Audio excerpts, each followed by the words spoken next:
আসসালামু আলাইকুম everyone, welcome to the lecture of measurement and instrumentation. আজকের ক্লাসে আমরা ইলেকট্রিক্যাল মেজারমেন্টের জন্য যেসব অ্যানালগ মিটার ব্যবহৃত হয় সেগুলোর ক্লাসিফিকেশন, ক্যারেক্টারিস্টিক্স এবং ব্যাকগ্রাউন্ড ফিজিক্যাল ইফেক্ট সম্পর্কে আলোচনা করব। তাহলে শুরু করা যাক। যত ধরনের ইলেকট্রিক্যাল ইনস্ট্রুমেন্ট আছে সবগুলোকে ব্রড সেন্সে আমরা দুই ভাগে ভাগ করতে পারি। প্রথমটা হচ্ছে অ্যাবসোলুট এবং পরেরটা হচ্ছে সেকেন্ডারি। সো অ্যাবসোলুট ইনস্ট্রুমেন্টের ক্ষেত্রে অ্যাবসোলিউট ইনস্ট্রুমেন্টেশনের যদি সংজ্ঞায় আসি, তাহলে এটা হচ্ছে আমাদের যেই ভ্যারিয়েবলটা মাপতে হবে সেটাকে in terms of constant of the instrument অথবা এটার ডিফ্লেকশন থেকে প্রকাশ করে। তার মানে ধরলাম আমার এখানে কারেন্ট বৃদ্ধি পাচ্ছে, তাহলে কারেন্ট বৃদ্ধির জন্য কতটুকু ডিফ্লেকশন হবে বা কারেন্ট কমে যাওয়ার জন্য কতটুকু ডিফ্লেকশন কম হবে, শুধুমাত্র এটা ইনস্ট্রুমেন্টার একটা কনস্ট্যান্ট ভ্যালু বা ইনস্ট্রুমেন্টার একটা প্রপোর্শনালিটি কনস্ট্যান্টের উপরই ডিপেন্ড করবে, অন্য কোনো কিছুর উপর ডিপেন্ড করবে না। এবং এক্ষেত্রে আমাদের আরেকটা জিনিস যেটা ইম্পর্টেন্ট, সেটা হচ্ছে আগে থেকে কোনো ধরনের রেফারেন্স বা কোনো ইনস্ট্রুমেন্টের সাথে কম্পেয়ার করার দরকার পড়ে না, অথবা কোনো ধরনের ক্যালিব্রেশন এক্ষেত্রে দরকার হয় না। আচ্ছা, তাহলে দুটো পয়েন্ট গেল। একটা হচ্ছে it measures the electrical quantity in terms of constant of the instrument or the deflection and no calibration is needed or no comparison with other instrumentation is needed. তাহলে এটা কোথায় ব্যবহার করা হয়? এটা ব্যবহার করা হয় হচ্ছে আমাদের স্ট্যান্ডার্ড ল্যাবরেটরিজের যেসব অ্যাপ্লিকেশন আছে সেক্ষেত্রে। তাহলে সব থেকে বড় ভালো উদাহরণ হচ্ছে আমাদের ট্যানজেন্ট গ্যালভানোমিটার। তাহলে অ্যাবসোলিউট ইনস্ট্রুমেন্টের আমাদের এখানে আমরা দেখি, যদি কারেন্টের উপস্থিতি থাকে তাহলে কাটার যতটুকু ডিফ্লেকশন হচ্ছে, ডিফ্লেকশন অ্যাঙ্গেল আমি ধরলাম থিটা, এই থিটার যে ট্যানজেন্ট সেটার উপর কারেন্টটা ডিপেন্ড করবে। এবং আরও কিসের উপর ডিপেন্ড করবে? এই যে পয়েন্টার যে আছে বা ডিফ্লেকশনের যে কাটাটা আছে সেটা রেডিয়াস যদি ধরলাম আর, এবং নাম্বার অফ টার্ন যদি n হয়, তাহলে I is proportional to r divided by capital N into tan theta. এটা হচ্ছে ট্যানজেন্ট গ্যালভানোমিটারে এই প্রসেসে কারেন্টের উপস্থিতি নির্ণয় করা যায়। আচ্ছা, আর সেকেন্ডারি ইনস্ট্রুমেন্ট কোনগুলো? সেকেন্ডারি ইনস্ট্রুমেন্টেশনে value of the electrical quantity যেটা মেজার করব can be determined from the deflection of the instrument, যখন কিনা তাদেরকে আগে থেকে ক্যালিব্রেট করা আছে অন্য কোনো অ্যাবসোলিউট ইনস্ট্রুমেন্টেশনের সাথে। তার মানে এখানেও ডিফ্লেকশন অফ পয়েন্টার থেকে আমরা এটা পাবো, এখানেও ডিফ্লেকশন অফ পয়েন্টার থেকে পাবো, কিন্তু অ্যাবসোলিউট ইনস্ট্রুমেন্টেশনের ক্ষেত্রে আমাদের অন্য কারোর সাথে কম্প্যারিজনের দরকার নেই। কিন্তু সেকেন্ডারি ইনস্ট্রুমেন্টকে কি করতে হবে? আগে কোনো একটা অ্যাবসোলিউট ইনস্ট্রুমেন্টেশনের সাথে ক্যালিব্রেশন অবশ্যই করে নিতে হবে। যদি ক্যালিব্রেট করা না থাকে তাহলে কতটুকু ডিফ্লেকশন হচ্ছে এটা পুরোপুরি মিনিংলেস। আচ্ছা, তাহলে এটা কোথায় ব্যবহার করা হয়? এটা হচ্ছে সাধারণত যত ধরনের এভরিডে ওয়ার্ক আছে সেখানে জেনারেল কেসে এটা ব্যবহার করা হয়। শুধুমাত্র এটা ল্যাবরেটরি ওয়ার্কের মধ্যে স্ট্যান্ডার্ড ইনস্ট্রুমেন্ট হিসেবে কনফাইন না, এটা আমরা দৈনন্দিন জীবনের যে কোনো জায়গায় ভোল্টেজ কারেন্ট মেজারে ব্যবহার করতে পারি। ঠিক আছে, তাহলে এই সেকেন্ডারি ইনস্ট্রুমেন্টগুলাই আসলে আমাদের দরকার। আচ্ছা, এখন আসি সেকেন্ডারি যে ইনস্ট্রুমেন্টগুলো আছে সেগুলোর পেছনে যেই ফিজিক্যাল ইফেক্টগুলো আছে, মানে এই যে কাটার ডিফ্লেকশন বললাম, কাটার ডিফ্লেকশনটা আসলে কিভাবে হয়? অবশ্যই এখানে কাটাকে আমি মুভ করাতে গেলে আমার এখানে কোনো ফোর্স লাগবে অথবা কোনো টর্ক দরকার হবে। এখন এই ফোর্সটা আমি কিভাবে দিব? ম্যাগনেট দিয়ে আমি এটাকে অ্যাট্রাকশন অথবা রিপালশনের মাধ্যমে দিতে পারি, অথবা কোনো ইলেকট্রোডাইনামিক ইফেক্ট দিতে পারি, ইভেন আমার কিছু থার্মাল ইফেক্ট আছে, কেমিক্যাল ইফেক্ট আছে, সেগুলো দিতে পারি। তাহলে এই যে প্রিন্সিপাল অফ অপারেশন যেগুলো বলছি সেগুলো কোনো না কোনো ফিজিক্যাল ইফেক্টের উপর ডিপেন্ড করে। তাহলে আমাদের অ্যানালগ এবং স্পেশালি বলতে গেলে সেকেন্ডারি ইনস্ট্রুমেন্টগুলো কিসের উপর ডিপেন্ড করে? অবশ্যই কোনো না কোনো ফিজিক্যাল ইফেক্টের উপর ডিপেন্ড করে। এখন এই ফিজিক্যাল ইফেক্টগুলো কি কি হতে পারে সেগুলো এখানে লেখা আছে। ফার্স্ট এটা হচ্ছে ম্যাগনেটিক ইফেক্ট, যেটা আমরা অ্যামিটার এবং ভোল্টমিটারে দেখতে পারি। তারপর আছে ইলেকট্রোডাইনামিক, যেটা অ্যামিটার ভোল্টমিটার হতে পারে এই টাইপের। এরপর আছে ইলেকট্রোম্যাগনেটিক আমরা দেখতে পাই ammeter, voltmeter, wattmeter, watt hour মিটারে। তারপর আছে থার্মাল ইফেক্ট, যেমন থার্মোকাপলে হয়, যে ক্ষেত্রে আমরা অ্যামিটার এবং ভোল্টমিটারে থার্মাল ইফেক্ট ব্যবহার করতে পারি। এরপর আছে কেমিক্যাল ইফেক্ট, যেটা কিনা ডিসি, অ্যাম্পিয়ার, আওয়ার মিটারে ব্যবহার করা হয়। এরপর আছে ইলেকট্রোস্ট্যাটিক ইফেক্ট, যেটা শুধুমাত্র ভোল্টমিটারের ক্ষেত্রে ব্যবহার করা হয়। আচ্ছা, এখন আমরা এই যে পড়লাম সেকেন্ডারি ইনস্ট্রুমেন্ট সব জায়গায় জেনারেল কেসে ব্যবহার করা হয়, অ্যাবসোলিউট ইনস্ট্রুমেন্ট তো ল্যাবরেটরি কেসে এবং সেকেন্ডারি ইনস্ট্রুমেন্ট জেনারেল কেসে। এখন এই সেকেন্ডারি ইনস্ট্রুমেন্টগুলা কিভাবে আমাদের মেজার করছে, মানে এটা কি শুধু একটা কারেন্ট 10 অ্যাম্পিয়ার এই জায়গায় 10 অ্যাম্পিয়ারে ইন্ডিকেট করতেছে, নাকি প্রতি মিনিটে মিনিটে কারেন্ট কত বেড়ে যাচ্ছে বা কমে যাচ্ছে সেটাকে রেকর্ড করছে, অথবা কারেন্ট এবং ভোল্টেজের মেজারমেন্ট থেকে নিয়ে অন্য কোনো জিনিস আমাকে মাল্টিপ্লিকেশন বা সামেশনের মাধ্যমে বের করে দিচ্ছে। এই ক্রাইটেরিয়াগুলোর উপর ডিপেন্ড করে আমরা সেকেন্ডারি ইনস্ট্রুমেন্টকে আরও 3 ভাগে ভাগ করতে পারি। তাহলে সেকেন্ডারি ইনস্ট্রুমেন্টকে ফার্স্টে যে ভাগে ভাগ করতে পারি সেটা হচ্ছে ইন্ডিকেটিং ইনস্ট্রুমেন্ট। আচ্ছা, তাহলে প্রথমে আসি ইন্ডিকেটিং ইনস্ট্রুমেন্ট। ইন্ডিকেটিং ইনস্ট্রুমেন্ট এটার নাম থেকেই বোঝা যাচ্ছে সেই সব ইনস্ট্রুমেন্ট যেগুলো কিনা যে মুহূর্তে আমি ওই কম্পোনেন্ট বা ওই প্যারামিটারটা মাপছি সেটার ভ্যালুটা আমাকে ইন্ডিকেট করে দিবে। সো ইন্ডিকেটিং ইনস্ট্রুমেন্টের সংজ্ঞা যদি বলি, সংজ্ঞাটা হচ্ছে ইন্ডিকেটিং ইনস্ট্রুমেন্টস আর those which indicate the instantaneous value. So আমি এখানে কি পয়েন্টগুলো লিখছি, যে instantaneous value of the quantity যেটা আমরা মাপবো, ধরলাম কারেন্ট মাপছি অ্যাট দ্যাট টাইম,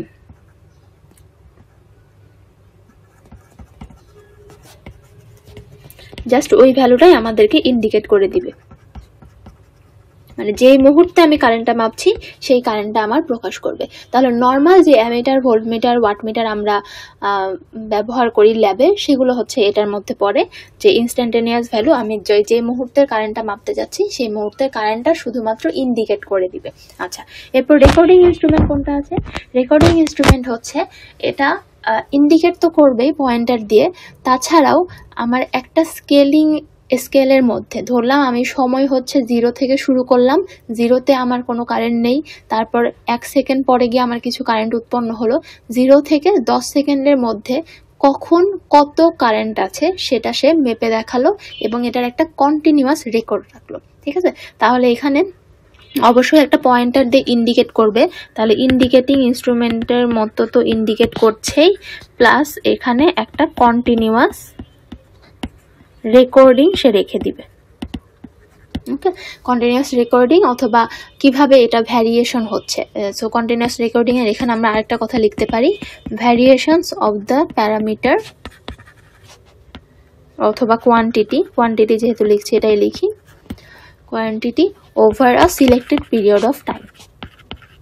তার মানে আমি যদি প্রথম 10 সেকেন্ড সিলেক্ট করে নিই, তাহলে প্রথম 10 সেকেন্ডের মধ্যে কারেন্টটা কখন কেমন আছে সেটা সে পুরোটা একটা রেকর্ড রেখে দিবে। তো এই ইনস্ট্রুমেন্টগুলো সাধারণত কেমন হয়, আমাদের যে ডিফ্লেকশন পয়েন্টার যেটা থাকে, এই পয়েন্টারটার মাথায় একটা মানে কলমের মতো থাকে। কলম বলতে এই পয়েন্টারটার সাথে একটা ইঙ্কের কানেকশন দেওয়া থাকে। এখন পয়েন্টার যেদিকে ঘুরবে, যখন যেখানে থাকবে সেই জায়গায় আমার এখানে একটা কলমের দাগের মতো একটা গ্রাফ হয়ে যাবে, এবং সেই গ্রাফ থেকে বা সেই চার্ট থেকে আমরা বুঝতে পারবো যে আমাদের কখন কেমন কোয়ান্টিটিটা ছিল বা কখন কেমন কারেন্ট ছিল। তার মানে এই যেটা মুভিং সিস্টেমটা থাকবে সেটা হতে পারে একটা পয়েন্টার অথবা স্কেল, মানে যেটাই মুভ করুক না কেন, এই মুভিং সিস্টেমটা ক্যারিজ অ্যান ইঙ্ক পেন, মানে এই মুভিং সিস্টেমের সাথে একটা কালিযুক্ত একটা কলম থাকবে, যেটা কিনা কোনো একটা কাগজের উপর বা একটা চার্ট বা গ্রাফের উপর হচ্ছে কন্টিনিউয়াসলি মুভ করবে ইউনিফর্ম এবং লো স্পিডে, এবং সেখান থেকে আমরা একটা আলটিমেটলি একটা রেজাল্টেন্ট একটা গ্রাফ পাবো। সেই পুরো পথটা যে ট্রেস করলো এই কলমটা, সেই পথটাই হবে আমার continuous record of the quantity. Okay, আচ্ছা, তারপর ইন্টিগ্রেটিং যেটা আছে, ইন্টিগ্রেটিং ইনস্ট্রুমেন্ট হচ্ছে measure and register by a set of dials and pointer either the total quantity of the electricity or total amount of the electrical energy। তাহলে এরা হচ্ছে measure করবে plus calculate করবে। ঠিক আছে, তাহলে এখানে আমরা কিভাবে হতে পারে, ধরলাম আমাদের হচ্ছে পাওয়ার বের করতে হবে বা বলি এনার্জি বের করতে হবে, যদি ওয়াট আওয়ারে ব্যবহার করা হয় তাহলে সে আগে ভোল্টেজ মাপবে, তারপর কারেন্ট মাপবে, তারপর এই দুটাকে একসাথে গুণ করে দিয়ে বা ইন্টিগ্রেট করে দিয়ে আমাদের এনার্জিটা দিবে। যেমন আমরা ধরি এনার্জিটাকে আমরা লিখতে পারি ইন্টিগ্রেশন অফ পিডিটি। তাহলে এখানে পাওয়ার যে দরকার হবে, পাওয়ারটা সে আগে কিভাবে মাপবে, পাওয়ার মাপবে হচ্ছে ভোল্টেজ এবং কারেন্ট মাপবে, এবং এই টাইমের রেসপেক্টে সেটার সাথে ইন্টিগ্রেট করে টোটাল যে জিনিসটা আসবে সেটা আমাদেরকে মেজার করে দেখাবে। তাহলে integrating instrument at a time measures and calculate the total amount of the measuring quantity. তাহলে এই ধরনের মিটার কি কি হতে পারে? এটা হচ্ছে অ্যাম্পিয়ার আওয়ার মিটার হতে পারে, ওয়াট আওয়ার মিটার হতে পারে, যে টাইমের রেসপেক্টে 2 ঘন্টায় এত মাপতেছে এবং কত রেটে সেটা চেঞ্জ হচ্ছে, সবগুলোকে সামেশন করে বা ইন্টিগ্রেট করে ক্যালকুলেট করে এটা দিবে। আচ্ছা, তাহলে এখন আসি আমরা ইন্ডিকেটিং ইনস্ট্রুমেন্টেশনে চলে আসি। এখন ইন্ডিকেটিং ইনস্ট্রুমেন্ট যেটা ছিল, এটার সংজ্ঞা ছিল যে আমাদের কোয়ান্টিটিটা সে ইন্ডিকেট করবে যখন আমরা মাপতেছি, একদম যেই টাইমে মাপতেছি সেই সময়ে কত কোয়ান্টিটি আছে বা প্যারামিটারটার ভ্যালু কত সেটা সে দেখাবে। এখন এটা দেখানোর জন্য মানে ইন্ডিকেট করার জন্য আমার একটা পয়েন্টার অবশ্যই দরকার। এখন এই পয়েন্টারটা কি করবে? পয়েন্টারটা হচ্ছে ওই ধরলাম কারেন্ট বাড়তেছে বা ভোল্টেজ বাড়তেছে, সেটার সাথে সাথে সে হচ্ছে মুভ করবে। তো আমাদের নর্মালি কি থাকে? নর্মালি এরকম একটা স্কেল থাকে, পয়েন্টারটা ধরলাম এখানে কোথাও একটা কানেক্ট করা থাকে, এখানে পয়েন্টারটা বোঝাতে। তাহলে এই পয়েন্টারটা কি করে? কারেন্ট বৃদ্ধি বা ভোল্টেজ বৃদ্ধির সাথে সাথে এদিকে এদিকে মুভ করতে থাকে। তাহলে এই যে মুভমেন্টটা দরকার, এই যে মুভিং সিস্টেম, এটা যদি এখানে এই বরাবর সে যুক্ত থেকে এদিকে এদিকে মুভ করতে চায়, তাহলে আমরা কি বলতে পারি? এটা একটা এক্সিস আছে এবং এক্সিস বরাবর আমার এখানে একটা অবজেক্ট যেটা কিনা এই পাশে ঘূর্ণায়মান মানে রোটেট করার মতো সে তার অ্যাবিলিটি আছে। তাহলে এখানে অবশ্যই আমাদের কি থাকবে? টর্ক যুক্ত থাকবে, বা এটাকে মুভ করার জন্য আমার কি দরকার? বল দরকার। যেহেতু এটাকে রোটেশনারি মোশনে আমরা মুভ করতেছি, তাহলে অবশ্যই আমাদের এখানে টর্ক দরকার। তাহলে সাধারণত এই মুভিং সিস্টেম আমাদের মুভিং সিস্টেমের জন্য 3 ধরনের টর্ক দরকার হয়। তাহলে আমরা লিখি moving system is subjected to 3 টর্কস। এখন এই টর্কগুলো কি কি হতে পারে? তো ফার্স্টটা যেটাকে আমরা বলি হচ্ছে ডিফ্লেক্টিং অথবা অপারেটিং টর্ক। সেকেন্ডটা হচ্ছে কন্ট্রোলিং অথবা রেস্টোরিং টর্ক।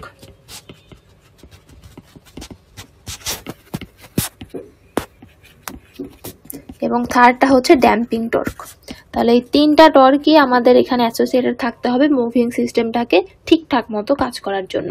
কোনোটা বাদ দিয়ে যদি কোনোটা থাকে তাহলে আমরা পুরোপুরি এক্স্যাক্ট যে ভ্যালুটা বা অ্যাকুরেট ভ্যালুটা আমরা পাবো না। তাহলে এই 3টা টর্ক আমাদের অবশ্যই দরকার কোনো একটা ডিফ্লেক্টিং পয়েন্টারকে, বা এক কথায় বললে মুভিং সিস্টেমটাকে ঠিকমতো ঘোরানোর জন্য। মুভিং সিস্টেমটা এখানে সাধারণত একটা জুয়েল বিয়ারিং দিয়ে আটকানো থাকে এবং এরপর এটা হচ্ছে ঘুরতে থাকে।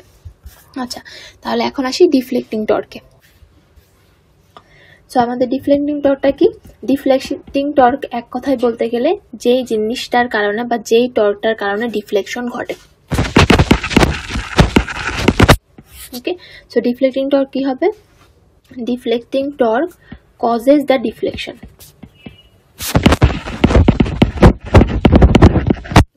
Deflecting torque causes the deflection. এখন এই ডিফ্লেকশন মানে কি? ডিফ্লেকশন মানে হচ্ছে causes the moving system to move from 0 to the measuring value.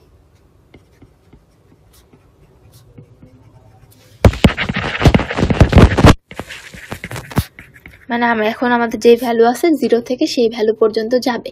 এই যে নিয়ে যাওয়াটা 0 থেকে তাকে সরিয়ে কত ভ্যালু আছে সেই ভ্যালুতে নিয়ে যাওয়াটা, এটার জন্য আমাদের ডিফ্লেক্টিং টর্ক দরকার হয়। এখন ডিফ্লেক্টিং টর্কটা আমরা কোথায় পাবো? ডিফ্লেক্টিং টর্কটা পাবো হচ্ছে এই যে শুরুতেই আমি যে ইফেক্টগুলো মেনশন করেছিলাম, এই যে কোনো একটা ইফেক্টের কারণে আমরা এই টর্কটা প্রডিউস করতে পারবো। ঠিক আছে, হতে পারে ম্যাগনেটিক বা ইলেকট্রোস্ট্যাটিক বা ইলেকট্রোডাইনামিক। তাহলে এই ডিফ্লেক্টিং টর্কটা আমরা কিভাবে পাই? Deflecting torque is produced by utilizing any of the physical effect.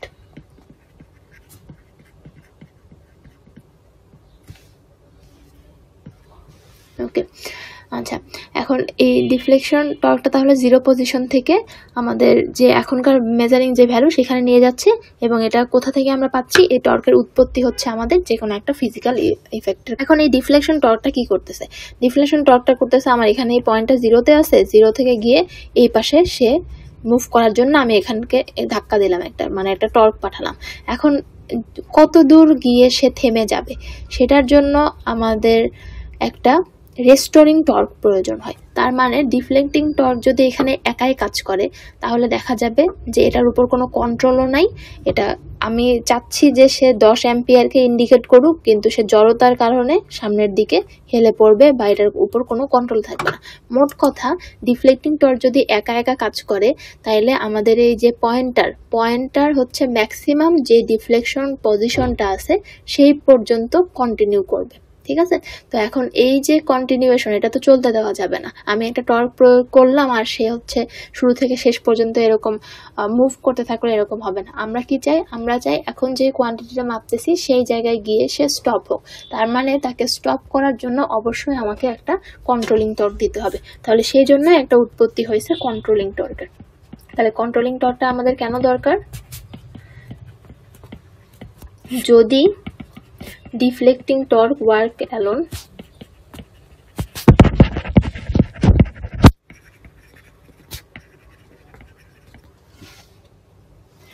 তাহলে কি হবে?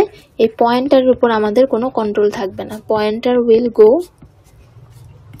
To the maximum point. কিন্তু আমরা সেটা চাই না।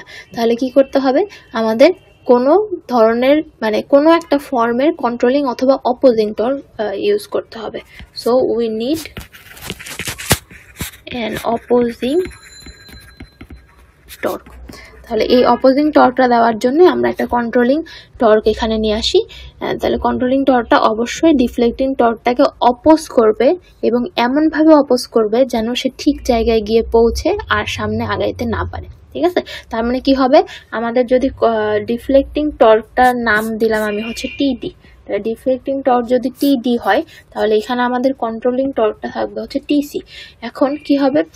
এদিক থেকে এই কাঁটাটাকে আমি সুন্দর মতো অনেক বেশি টর্ক দিয়ে এদিকে পাঠানোর চেষ্টা করলাম, সেই দিকে যাচ্ছে। এখন কি হয়? আমরা যদি সামনে হাঁটার চেষ্টা করি, হাঁটার সময় আমরা হচ্ছে বাধা পাই। এখন বাধাটা পার হতে পারি কখন? যখন আমাদের অপোজিং যে ফোর্সটা আসতেছে বা প্রতিক্রিয়া যে বলটা, সেই বলটা মানে ক্রিয়া এবং প্রতিক্রিয়া বল যখন সমান হয় তখনই আমরা সুন্দরভাবে স্থিরভাবে দাঁড়ায় থাকতে পারি। এবং আমাদের ক্রিয়ার যে বলটা, সেই বলটা যদি বেশি হয়ে যায়, মানে আমি এদিক থেকে ফোর্স দিচ্ছি সেটা যদি বেশি হয়, তখন অপোজিট ফোর্সটাকে আমি হচ্ছে ওভারকাম করে সামনে আগাইতে পারি। তাহলে এখানে উদ্দেশ্য কি? প্রথম দিকে সে কারেন্টের ভ্যালু অনুযায়ী আস্তে আস্তে বাড়তে থাকবে এবং অপোজিং ফোর্সটাকে ওভারকাম করে সামনে আগাতে থাকবে। এবং একটা পয়েন্ট যেখানে গিয়ে তার থামতে হবে, সেই জায়গাটায় কি হবে? অপোজিং ফোর্স এবং তার আগানোর জন্য যেই রিজনিং যেই ফোর্সটা, তার মানে ডিফ্লেক্টিং টর্কটা, সেটা সমান হবে। তার মানে টিসি ইকুয়াল টু যখন টিডি হবে তখন আমাদের পয়েন্টারটা কাম টু রেস্ট, যেখানে আমরা চাই যে একটা পজিশনে সে থাকবে। তাহলে কন্ট্রোলিং টর্ক হচ্ছে এই দুইটা কাজ করবে। সো আমরা এখানে লিখি কন্ট্রোলিং টর্ক পারফর্মস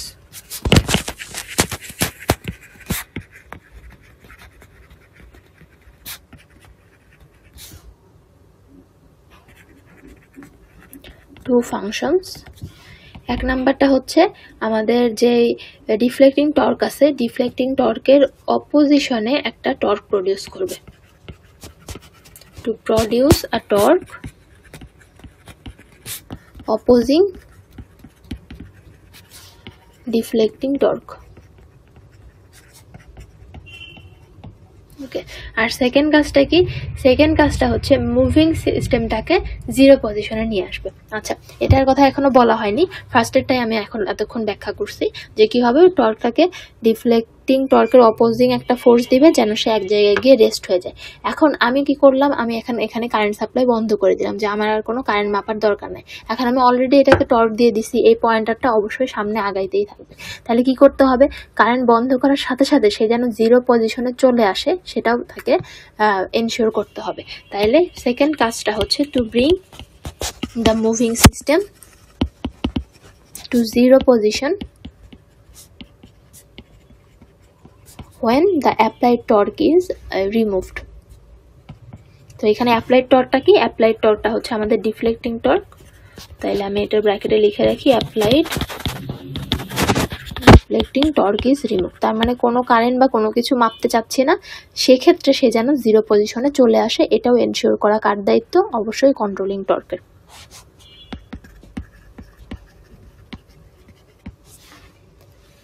ওকে, তাহলে আমরা এই কন্ট্রোলিং টর্কটা আসলে পাবো কোথা থেকে? কন্ট্রোলিং টর্ক আমরা হচ্ছে বিভিন্নভাবে পেতে পারি। তার মধ্যে সবথেকে কমন উপায় দুইটা আছে।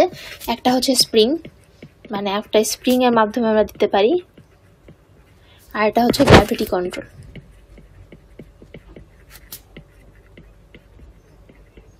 ওকে, তাহলে স্প্রিং কন্ট্রোলটা কি হবে?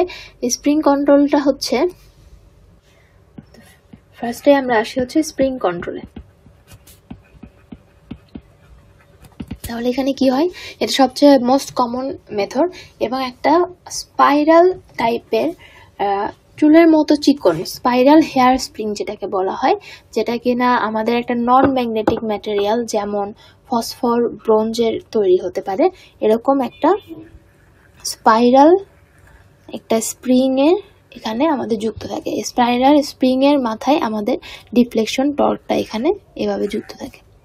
তাহলে এটা হচ্ছে আমাদের যে পয়েন্টারটা এভাবে থাকবে ধরলাম, এবং এই পয়েন্টারের পিছনে আমাদের এখানে একটা ব্যালেন্সিং একটা ওয়েট দেওয়া থাকে, এবং এই স্পিন্ডল যেটা, এই স্পিন্ডলের উপরে এবং নিচে দুইটা স্প্রিং দেওয়া থাকে কন্ট্রোলিং টর্ক হিসেবে। তো যখন এই পয়েন্টারটা এখান থেকে এখানে মুভ করতে থাকবে, তখন কি হবে, এই স্পিন্ডলটা আসলে এভাবে এই জায়গায় এক্সিস বরাবর ঘুরতে থাকবে। তাহলে এটা যখন ঘুরবে তখন এই স্প্রিংটা যে অবস্থায় আছে তার থেকে অপোজিট পজিশনে এটা হচ্ছে ঘুরতে থাকবে বা অপোজিট পজিশনে সংকোচন অথবা প্রসারণ হবে। তাহলে এটা মোটামুটি এটার গঠনটা এখানে আরো আছে, এখানে পিভট থাকে, আরো অনেক কিছু থাকে। তো বইয়ে সুন্দর মতো এই গঠনটা দেওয়া আছে। আমি শুধু এটার মেইন অপারেশনটা বোঝানোর জন্য যতটুকু প্রয়োজন ততটুকু বলতেছি। তাহলে এখানে হচ্ছে এটা আমাদের একটা নিডল যে বা পয়েন্টার, এটা হচ্ছে আমাদের স্পিন্ডল, এবং এখানে হচ্ছে একটা ব্যালেন্স ওয়েট আছে, এবং উপরে নিচে দুইটা হচ্ছে কন্ট্রোল স্প্রিং দেওয়া আছে। তাহলে এটা হচ্ছে কন্ট্রোল স্প্রিং। এটা কি কিসের তৈরি হবে? কন্ট্রোল স্প্রিংটা হবে হচ্ছে স্পাইরাল, যেটাকে স্পাইরাল হেয়ার স্প্রিং বলা হয়, এবং এটা অবশ্যই নন ম্যাগনেটিক হতে হবে। নন ম্যাগনেটিক কোনো উপাদানের তৈরি, যেমন এখানে থাকে হচ্ছে ফসফর, ব্রোঞ্জ, এই টাইপের উপাদান দিয়ে তৈরি হতে পারে। আচ্ছা, তাহলে এখন যখনই পয়েন্টারটা এখানে ঘোরা শুরু করবে তখন কি হবে, এই স্পিন্ডলটা ঘুরবে এবং এই স্প্রিংটা কি হবে, টুইস্ট হবে। স্প্রিংটা যখন টুইস্ট হবে, আমরা জানি স্প্রিং যে অবস্থায় থাকুক না কেন, এটাকে সংকুচিত করি বা প্রসারিত করি বা টুইস্টেড করি, তখন সে এখানে আমাদের একটা রেস্টোরিং একটা ফোর্স ক্রিয়েট করে উল্টা দিকে, যেন সে আগের অবস্থায় পৌঁছাইতে পারে। এটা আমরা অলরেডি জানি। এটার স্প্রিংটাকে কতটুকু সরাচ্ছি বা কতটুকু ডিফ্লেকশন করাচ্ছি সেটার প্রপোর্শনালে আমরা একটা প্রতিরোধী বল পাই আর কি। তাহলে এখানে স্প্রিং কন্ট্রোলের মেইন থিওরিটা হচ্ছে, যখনই আমরা ডিফ্লেকশন পাবো, deflection of the pointer will create twist in the spring.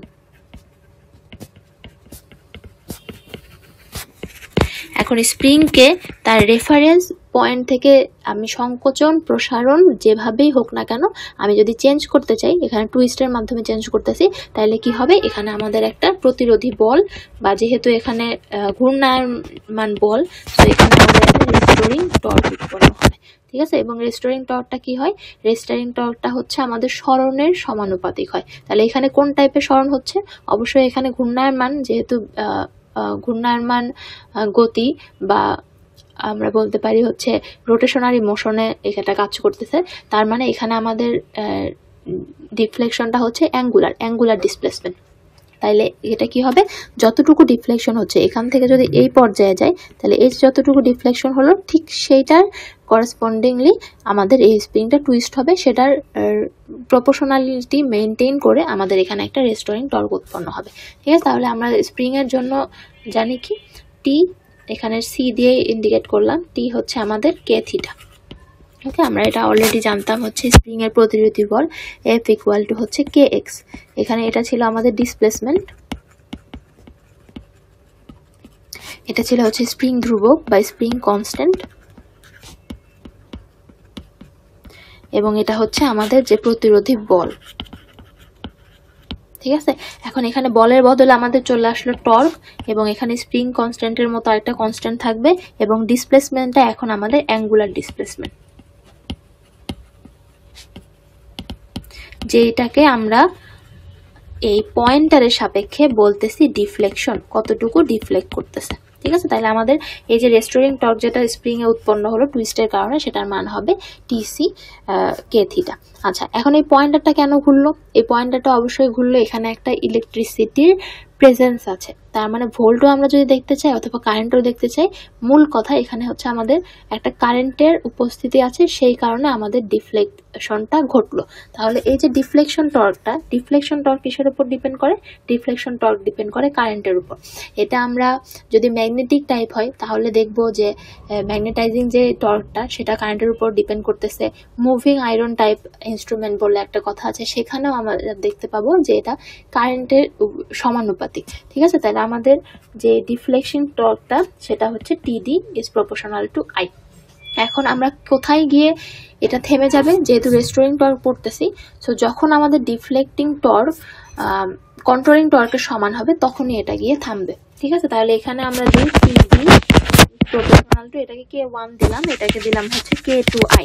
So আমাদের রেস্টোরিং টর্কের বা কন্ট্রোলিং টর্কের কাজটা কি? কন্ট্রোলিং টর্কের কাজটা হচ্ছে পয়েন্টারটাকে গিয়ে থামিয়ে দেওয়া। কখন? যখন টিসি ইকুয়াল টু টিডি হবে। তাহলে টিসি ইকুয়াল টু টিডি যদি পাই, তাহলে এখান থেকে আমরা লিখতে পাচ্ছি K1 theta equal to K2I। So spring কন্ট্রোলের ক্ষেত্রে আমাদের theta is proportional to I. Theta যেহেতু আই এর প্রপোর্শনালি চেঞ্জ হইতেছে, তাইলে আমরা কি লিখতে পারি যে since theta is directly proportional to I,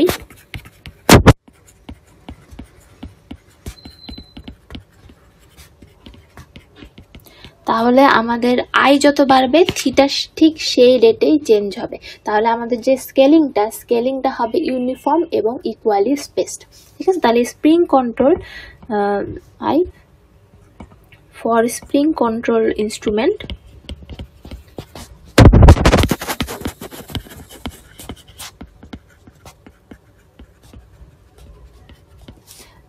scale is uniform and equally spaced। তাহলে এই জিনিসগুলো কেমন হয়? এটা হয় হচ্ছে এখানে যদি আমরা এরকম ডিফ্লেকশন রেখে দেই, এখানে যদি 0 থাকে, এখানে 1, এবং ঠিক তার একই দূরত্বে আমাদের এখানে 2 পাবো। তো এই যে ইকুয়ালি স্পেস মানে প্রতিটা 1 থেকে 1.1, 1.1 থেকে 1.2 এই জিনিসগুলো হচ্ছে ইকুয়ালি স্পেসড হবে। ঠিক আছে, তাহলে এখন এই কন্ট্রোলিং টর্কটা যেন অ্যাঙ্গেল অফ ডিফ্লেকশনের প্রপোর্শনাল থাকে, তাহলে আমাদের স্প্রিং এর যেই এখানে যে বললাম এরকম স্পাইরালটা থাকে, এখানে নাম্বার অফ টার্নটা হচ্ছে সুন্দর মতো থাকতে হবে, যেটাই আমরা ক্যাপিটাল এন দিয়ে প্রকাশ করছিলাম। তাছাড়াও স্প্রিং এর কিছু স্ট্রেস আছে, তারপর এটা কি টাইপের ম্যাটেরিয়ালে তৈরি সেটাও আমাদের এখানে চিন্তা করতে হবে। তাহলে স্প্রিংটা কি ম্যাটেরিয়ালে তৈরি হতে হবে? নন ম্যাগনেটিক হতে হবে। তারপর হচ্ছে ফ্যাটিক দিয়ে যেন এটার কোনো ইফেক্ট না পড়ে সেজন্য not subject too much fatigue এটা হতে হবে। তারপর টেম্পারেচার রেজিস্ট্যান্স কোএফিসিয়েন্টটা লো হতে হবে। তো এরকম কিছু শর্ত আছে। ঠিক আছে, তাহলে এই জিনিসগুলো আমি পড়াচ্ছি হচ্ছে বিএল থেরেজার টেক্সট বুক অফ ইলেকট্রিক্যাল টেকনোলজির ভলিউম 1 থেকে। তাহলে এই যে পয়েন্টগুলো বললাম সেগুলো আসলে এখানে বইয়ে লেখা আছে, এই জন্য আমি আর লিখছি না। স্প্রিং কি ম্যাটেরিয়ালের হতে হবে? নন ম্যাগনেটিক হতে হবে, not subject too much fatigue, তারপর লো স্পেসিফিক রেজিস্ট্যান্স থাকতে হবে, লো টেম্পারেচার রেজিস্ট্যান্স কোএফিসিয়েন্ট হতে হবে। এবং আমরা এখানে স্প্রিং এর যেই ইয়াটা লিখছিলাম F equal to K X থেকে T equal to K theta লিখছিলাম, সেটাকে আরও যদি মানে স্পেসিফিক্যালি বলতে চাই যে এই কনস্ট্যান্টটা কত, এই কনস্ট্যান্টের একটা ভ্যালু দেওয়া আছে এখানে, যেটাকে না বলা হয়েছে ইবি টি কিউব ডিভাইডেড বাই এল। আচ্ছা, তাহলে এখানে আমাদের স্প্রিং কনস্ট্যান্টের জন্য আমরা লিখছিলাম হচ্ছে T C equal to K theta, K1 theta লিখছিলাম। এখানে K1 এর মান হচ্ছে E B T cube divided by L, যেখানে এগুলো সব পরিচয়গুলো আমি লিখে দিচ্ছি। ই হচ্ছে ইয়ং এর modulus, young modulus of spiral material.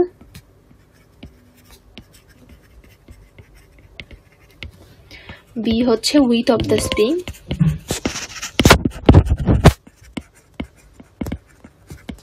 T thickness of the spring,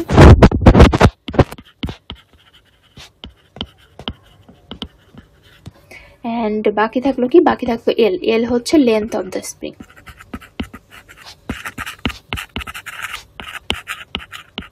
তাহলে মেকানিক্যালি কি জিনিস দিয়ে আমরা তৈরি করতেছি সেটার উপর ডিপেন্ড করে আমাদের এই কনস্ট্যান্টটা হয়, এবং আলটিমেটলি আমাদের দরকার হচ্ছে TC = K থিটা। ঠিক আছে, সো এইগুলা জাস্ট সূত্র আকারে এই কনস্ট্যান্টগুলো মনে রাখলেই এনাফ ফর ইলেকট্রিক্যাল ইনস্ট্রুমেন্টেশন। তো আমি এই কারণে TC = K থিটা লিখছি। ওকে, আর যা যা বর্ণনা আমি বললাম শুধুমাত্র পয়েন্ট আউট করে আমি লিখেছি, আর এখানে বইয়ে সুন্দর করে সবই লেখা আছে। এই যে বইয়ে চিত্রটাও সুন্দরভাবে দেওয়া আছে, আশা করি পড়লে সবাই ভালোভাবে বুঝতে পারবে। আচ্ছা, সো আমরা এখন চলে আসি হচ্ছে গ্র্যাভিটি কন্ট্রোলে। সো গ্র্যাভিটি কন্ট্রোলে এটার কনস্ট্রাকশনটা যেমন হয় সেটা একটু দেখি। এখানে যদি আমাদের স্কেলটা থাকে, আমি ধরলাম এটা হচ্ছে আমাদের পয়েন্টার, এই পয়েন্টারটাকে যখন কিনা সে 0 অবস্থায়, মানে এখানে আমাদের 0, তখন এই পয়েন্টারের পিছনে আমাদের একটা কন্ট্রোলিং ওয়েট থাকে। ওকে, এই কন্ট্রোলিং ওয়েটটা কিভাবে থাকবে, যখন কিনা এই পয়েন্টটা 0-তে ইন্ডিকেট করতেছে তখন আমাদের কন্ট্রোলিং যে ওয়েটটা সেটা সুন্দর মতো আমাদের যেই গ্র্যাভিটেশনাল যেই ইয়াটা আছে, ফোর্স আছে, সেই ফোর্সের যেই দিক, মানে আমরা বলতে পারি, বা গ্র্যাভিটেশনাল এক্সিলারেশনের যেই দিকটা, অভিকর্ষ ত্বরণের যেই দিক, সেই ত্বরণ বরাবর থাকবে। তার মানে এটার ওয়েট কাজ করতেছে নিচের দিকে, এবং এটার সাথে সেম ডিরেকশনেই থাকবে এই কন্ট্রোলিং ডিরেকশনটা। আচ্ছা, তো যখন পয়েন্টারটা এখান থেকে মুভ করবে, সে কি করবে, এই পুরো জিনিসটাকে নিয়েই মুভ করবে। পয়েন্টারটা যদি এখান থেকে এখানে চলে যায়, ধরলাম পয়েন্টারটা এখান থেকে এই পয়েন্টে চলে যাচ্ছে, তাহলে এটাও কি হবে, এটাও একইভাবে এখান থেকে এই পয়েন্টে চলে আসবে। সো কন্ট্রোলিং ওয়েটটাও আমার এখান থেকে এই পয়েন্টে আসবে। সো তার ডিফ্লেকশন যদি হয় এখানে থিটা, তাহলে এখানেও তার ডিফ্লেকশন হবে হচ্ছে থিটা। তো এই জিনিসটাই কাজে লাগিয়ে আমাদের গ্র্যাভিটি কন্ট্রোলটা করা হয়। তাহলে গ্র্যাভিটি কন্ট্রোলটা কি, গ্র্যাভিটি কন্ট্রোলটা হচ্ছে কিভাবে করা হয়, attaching a small adjustable wait.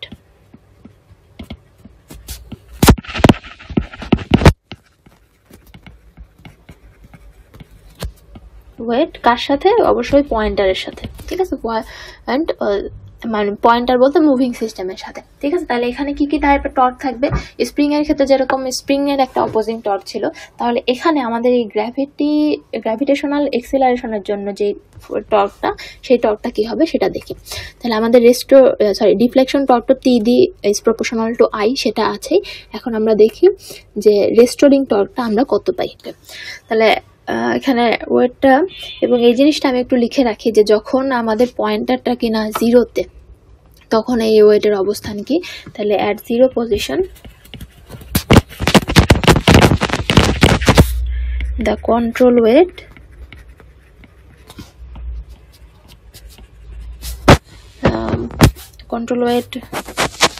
কি লিখবো, control weight is in vertical position.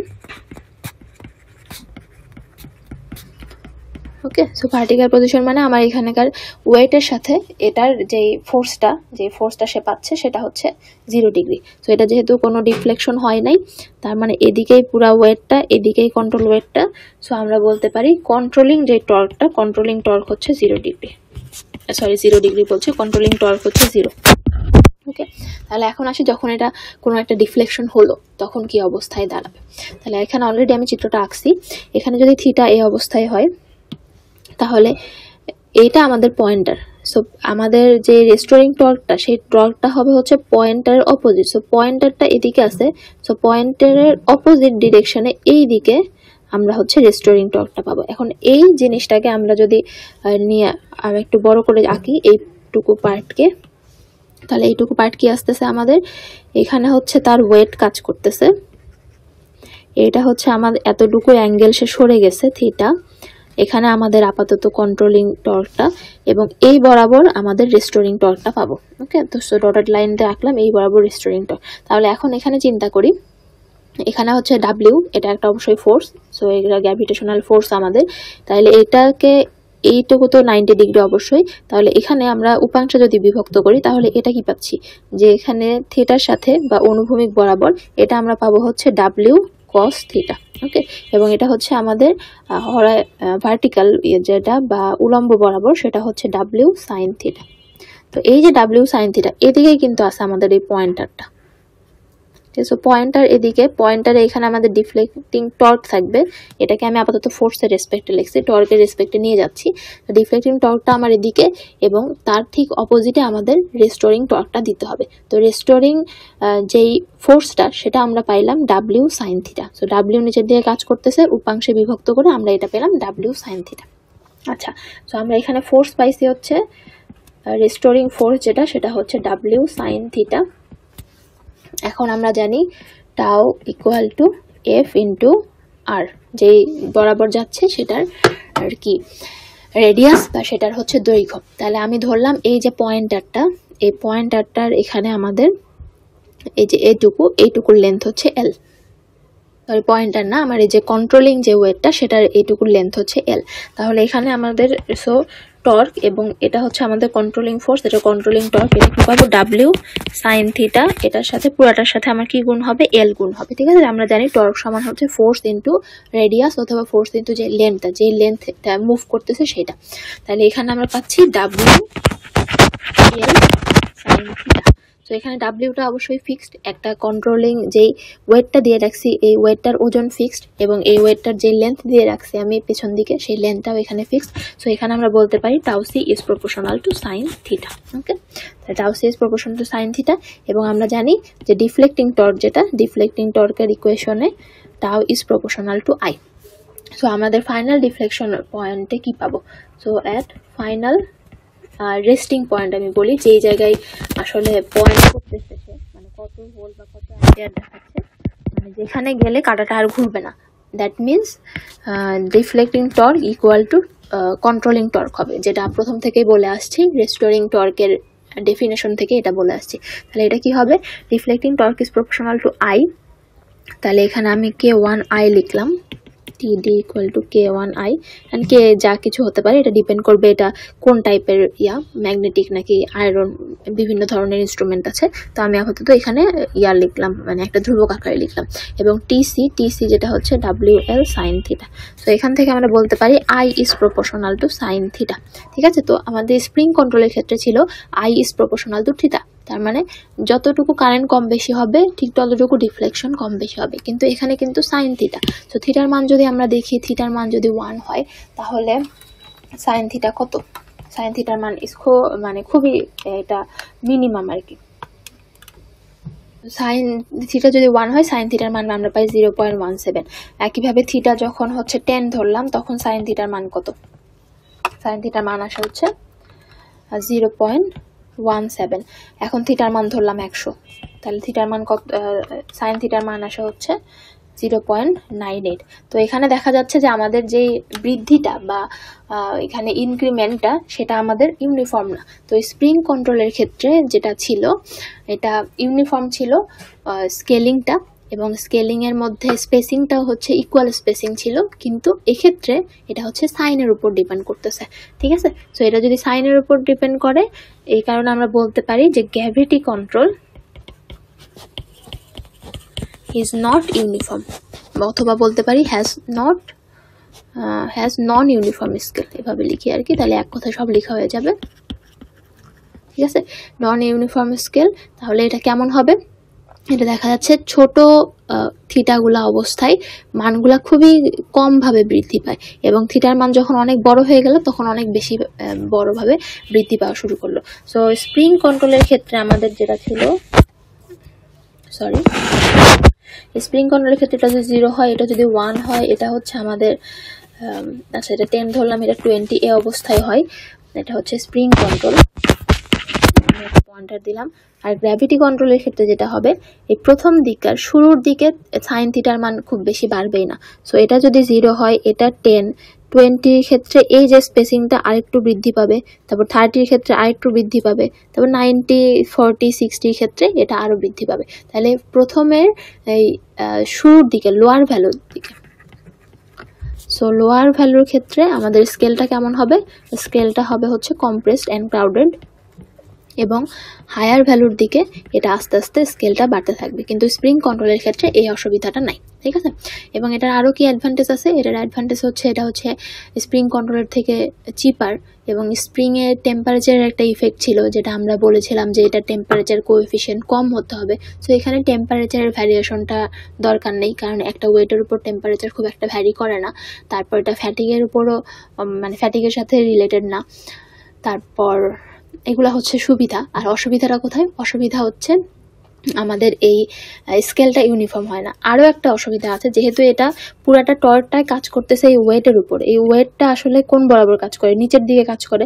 So আমার এখানে যে কন্ট্রোলিং যেই ওয়েটটা আমি এখানে অ্যাড করলাম বা অ্যাটাচ করলাম, সেই কন্ট্রোলিং ওয়েটটা সবসময় কি ভার্টিক্যাল পজিশনেই থাকতে হবে। সো আমি যদি এই যন্ত্র ইনস্ট্রুমেন্টটাকে যদি মুভ করি বা এইভাবে টিল্টেড করি বা অন্য জায়গায় নিয়ে যাই, তাহলে এটা ঠিকমতো মান দিবে না। তাহলে weight of the moving system must be position in a vertical position. Okay, এটা হচ্ছে এটার অসুবিধা। তাহলে আবারও আমি বইয়ে চলে যাচ্ছি। বইয়ে আসলে এই সুবিধা অসুবিধাগুলো সুন্দর করে লেখা আছে। এখানে বলা হয়েছে স্প্রিং কন্ট্রোলের ক্ষেত্রে ডিসঅ্যাডভান্টেজ যেগুলো, ক্র্যাম্পড স্কেল দেয়, instrument has to be kept vertical, এটাকে অবশ্যই ভার্টিক্যালি রাখতে হয়, ঠিক আছে। আচ্ছা, আর আরেকটা এখানে আমি পয়েন্ট অ্যাড করতে চাই, এটা হচ্ছে ওয়েটটা বেশি। যেহেতু আমি নতুন একটা ওয়েট এখানে লাগাচ্ছি, তো একটা স্পাইরাল স্প্রিং অ্যাড করা আর একটা এক্সট্রা ওয়েট অ্যাড করা, এটা হচ্ছে দুইটা ভিন্ন ব্যাপার। সো ওয়েট হচ্ছে লার্জ বলি বা ওয়েট হচ্ছে হাই হয়ে যায়। আচ্ছা, আর গ্র্যাভিটি কন্ট্রোলের যে অ্যাডভান্টেজগুলো আছে, এটা হচ্ছে চিপার এবং টেম্পারেচার দিয়ে অ্যাফেক্ট করে না, এটা বললাম, এবং ফ্যাটিক বা ডিটেরিয়েশন অফ উইথ টাইম এই জিনিসগুলো এখানে থাকে না, ঠিক আছে। আচ্ছা, তো এটাই গেল আমাদের স্প্রিং কন্ট্রোল এবং temperature control for deflection and controlling torque. এবং আমাদের আরেকটা টর্ক বাকি আছে, যেটা হচ্ছে ড্যাম্পিং টর্ক, সেটা আমি পরবর্তী ক্লাসে আলোচনা করব। এবং পরবর্তী ক্লাসে আমি স্প্রিং কন্ট্রোল এবং গ্র্যাভিটি কন্ট্রোলের কিছু ম্যাথমেটিক্যাল প্রবলেমও দেখাবো, ঠিক আছে। তাহলে আজকের ক্লাস এতটুকুই, ধন্যবাদ।